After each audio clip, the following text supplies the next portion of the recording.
ओम शांति। 4 सितंबर 2024।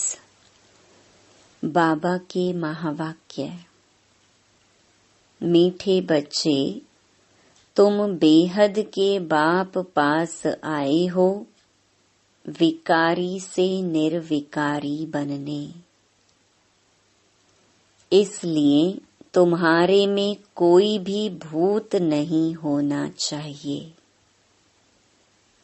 प्रश्न: बाप अभी तुम्हें ऐसी कौन सी पढ़ाई पढ़ाते हैं जो सारे कल्प में नहीं पढ़ाई जाती? उत्तर: नई राजधानी स्थापन करने की पढ़ाई। मनुष्य को राजाई पद देने की पढ़ाई इस समय सुप्रीम बाप ही पढ़ाते हैं।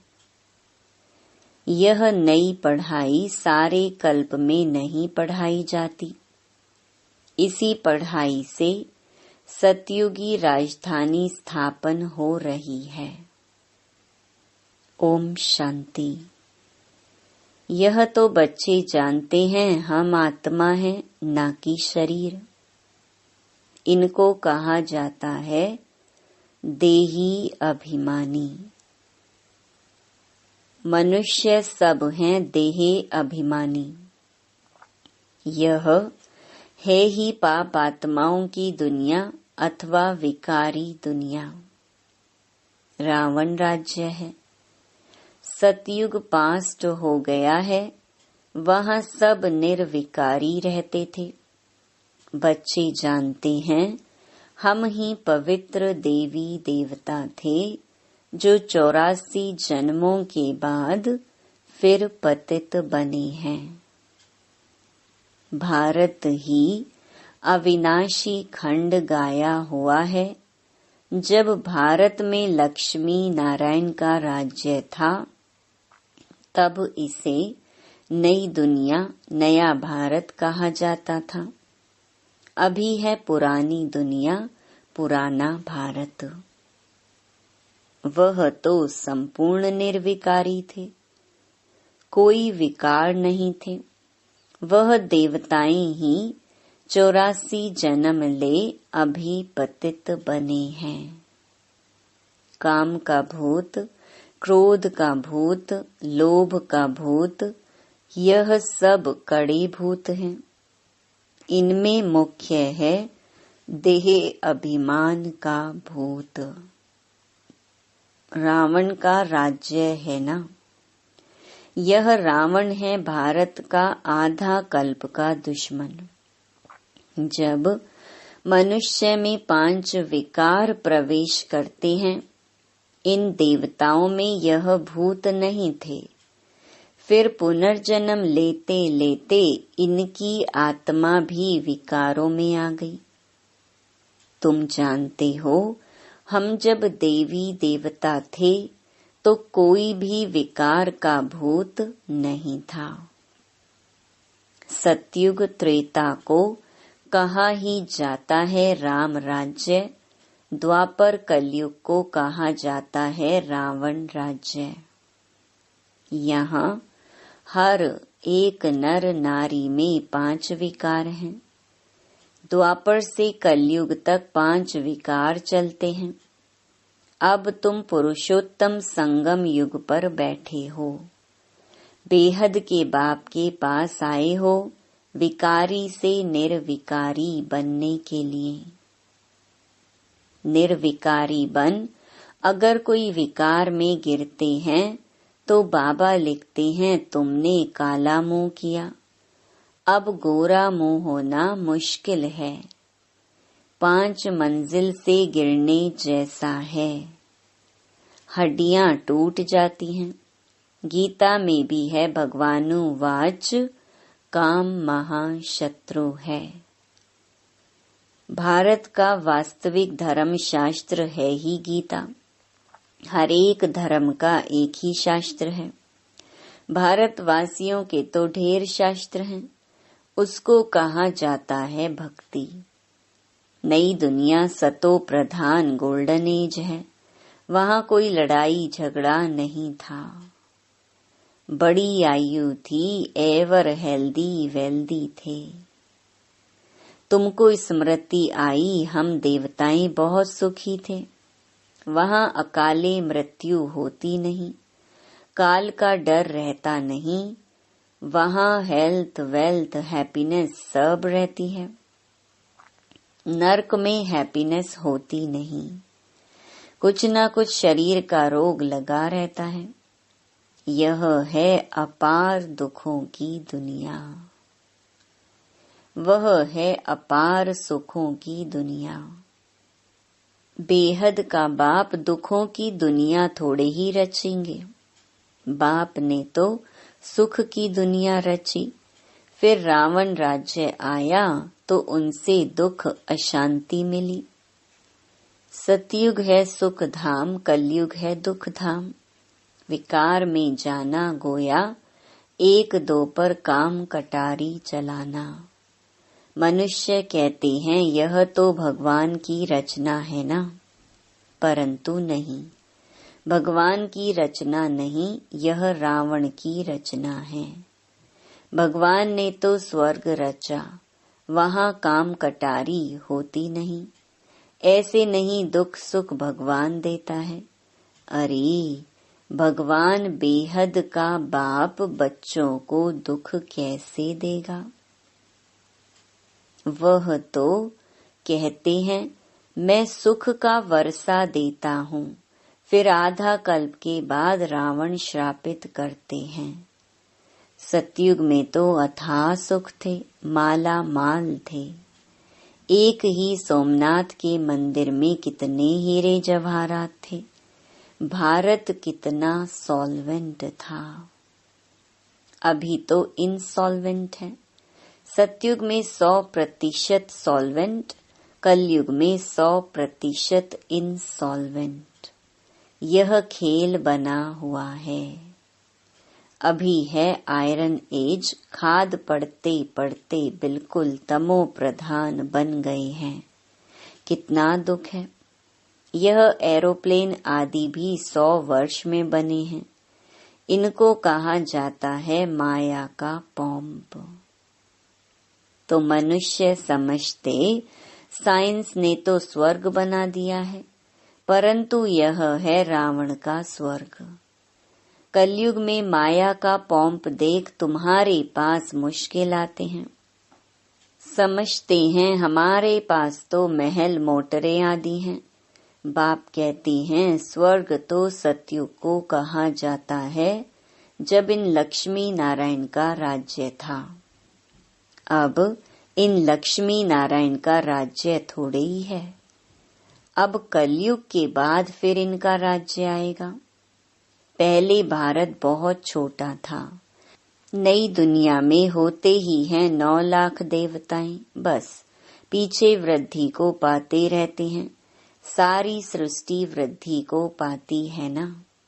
पहले पहले सिर्फ देवी देवता थे, तो बेहद का बाप वर्ल्ड की हिस्ट्री ज्योग्राफी बैठ समझाते हैं। बाप बिगर और कोई बतला ना सके। उनको कहा जाता है नॉलेजफुल गॉड फादर, सब आत्माओं का फादर। आत्माएं सब भाई भाई हैं, फिर भाई और बहन बनती हैं। तुम सब हो एक प्रजापिता ब्रह्मा के एडॉप्टेड चिल्ड्रन। सभी आत्माएं उनकी संतान तो हैं ही। उनको कहा जाता है परम पिता, उनका नाम है शिव। बस बाप समझाते हैं मेरा नाम एक ही शिव है। फिर भक्ति मार्ग में मनुष्यों ने बहुत मंदिर बनाए हैं, तो बहुत नाम रख दिए हैं। भक्ति की सामग्री कितनी ढेर है, उसको पढ़ाई नहीं कहेंगे। उसमें एम ऑब्जेक्ट कुछ भी नहीं है, ही नीचे उतरने की। नीचे उतरते उतरते तमो प्रधान बन जाते हैं, फिर सतो प्रधान बनना है सबको। तुम सतो प्रधान बनकर स्वर्ग में आएंगे। बाकी सब सतो प्रधान बन शांति धाम में रहेंगे। यह अच्छी रीति याद करो। बाबा कहते हैं, तुमने हमको बुलाया है बाबा, हम पतितों को आकर पावन बनाओ। तो अब मैं सारी दुनिया को पावन बनाने आया हूँ। मनुष्य समझते हैं गंगा स्नान करने से पावन बन जाएंगे। गंगा को पतित पावनी समझते हैं। कुएं से पानी निकला, उसको भी गंगा का पानी समझ स्नान करते हैं। गुप्त गंगा समझते हैं। तीर्थ यात्रा पर व कोई पहाड़ी पर जाएंगे, उसको भी गुप्त गंगा कहेंगे। इसको कहा जाता है झूठ। गॉड इज ट्रुथ कहा जाता है। बाकी रावण राज्य में सब हैं झूठ बोलने वाले। गॉड फादर ही सचखंड स्थापन करते हैं, वहाँ झूठ की बात नहीं होती। देवताओं को भोग भी शुद्ध लगाते हैं। अभी तो है आसुरी राज्य, सत्युग त्रेता में है ईश्वरीय राज्य, जो अब स्थापन हो रहा है। ईश्वर ही आकर सबको पावन बनाते हैं। देवताओं में कोई विकार होता नहीं। यथा राजा रानी तथा प्रजा सब पवित्र होते हैं।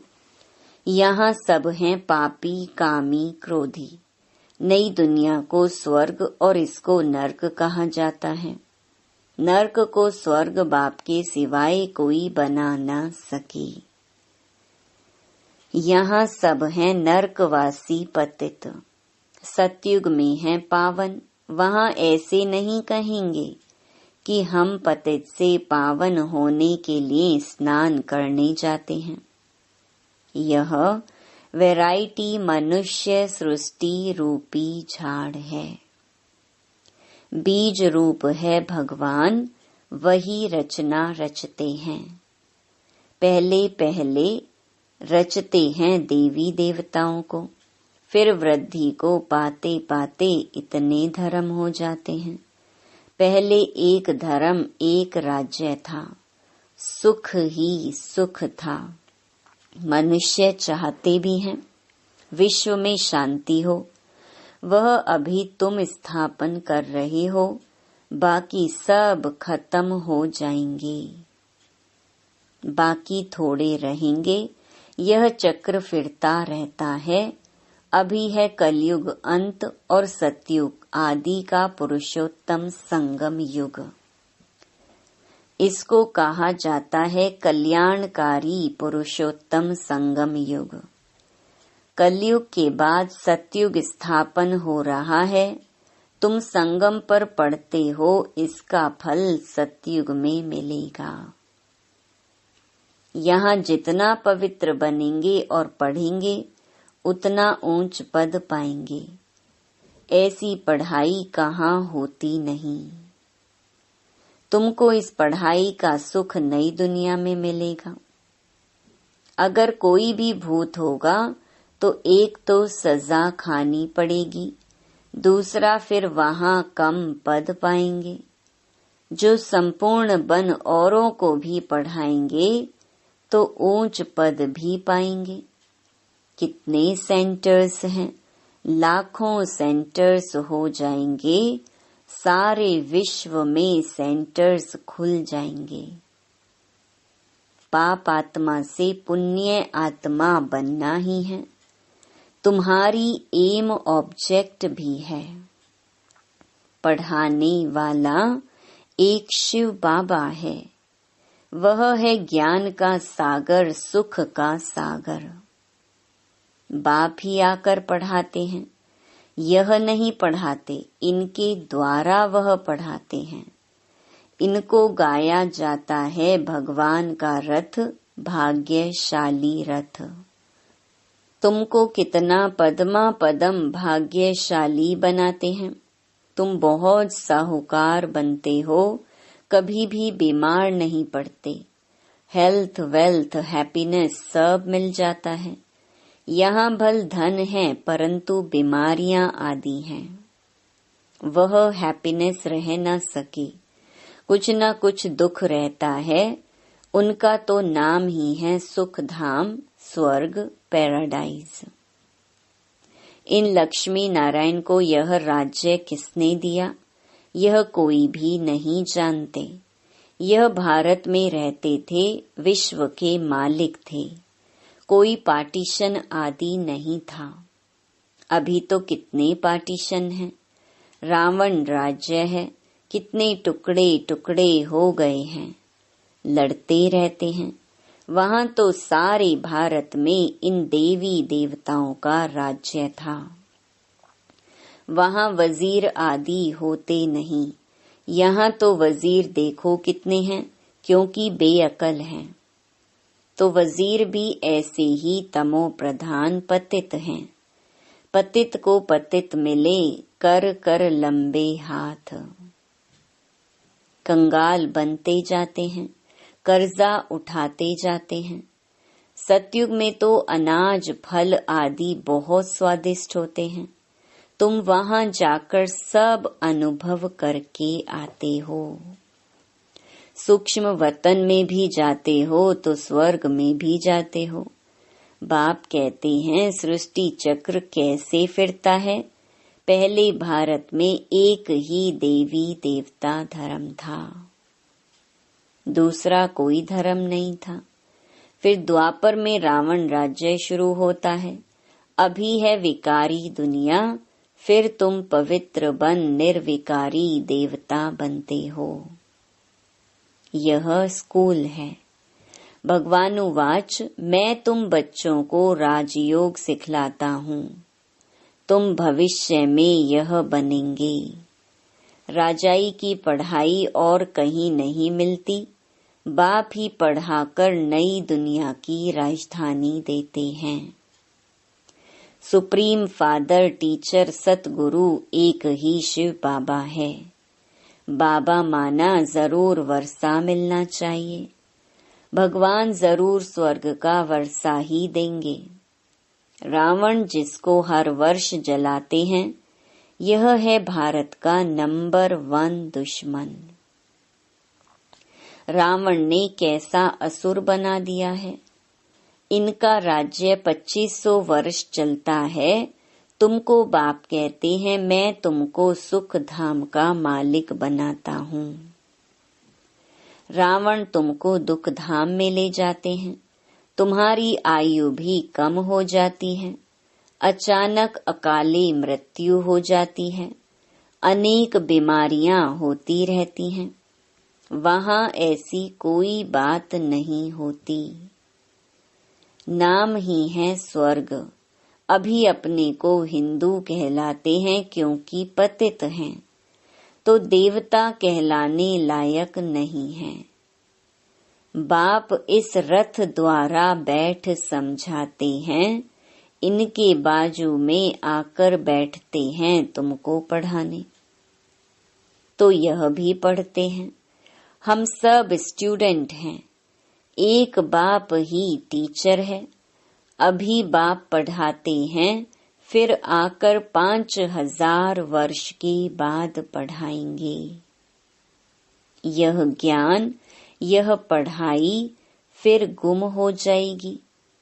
पढ़कर तुम देवता बने, 2500 वर्ष सुख का वर्षा लिया, फिर है दुख रावण का श्राप। अभी भारत बहुत दुखी है। यह है दुख धाम। पुकारते भी है ना, पतित पावन आओ, आकर पावन बनाओ।